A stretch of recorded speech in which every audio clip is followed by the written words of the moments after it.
My father and I didn't always work side by side. The business had grown and we each had our independent areas, and then he retired 11 years ago.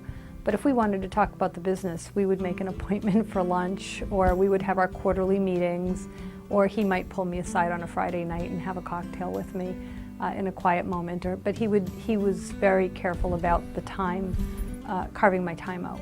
And even I can remember having our own little, Tim and I had a paper route, and Mom would never let us bring the deposit to the bank until it was tied out to everything that we were supposed to collect.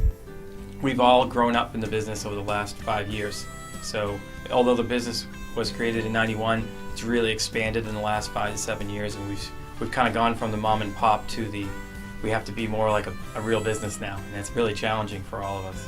Back to when I started the business in 1970, well, literally into the office in 1975, but I was one of the lucky ones. They didn't have child laws about working too early, because I started 11 years old mowing lawns at some apartments that they had owned at the time. Definitely look at the future and the past in terms of decades and not in months or years. So when we go out and make a decision on capital or on strategy, we look at the long term. And I think that's allowed us to make really good investments that may not pay off in the first or second year, but that have great dividends in the 5th to 10th year. We have food shows because droves of customers come in and they really get a feel for who we are and what we do. We make them fun, and we're about having some fun while we do some serious work in terms of trying to help our customers better their businesses and sustain and grow profits in very difficult times.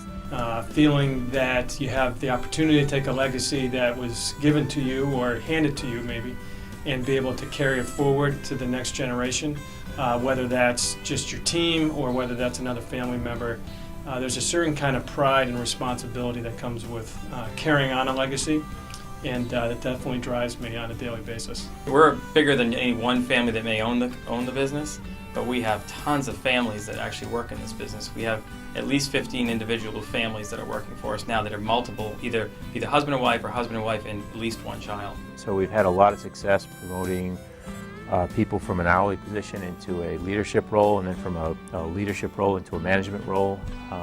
As we've expanded and opened up geographically, we've been able to call on our existing talent to take on leadership roles in new facilities across the country, new facilities here geographically in Massachusetts. When you have a family or you have employees, you have certain obligations. You've got to keep them safe, as you would your own family. You've got to teach them and train them.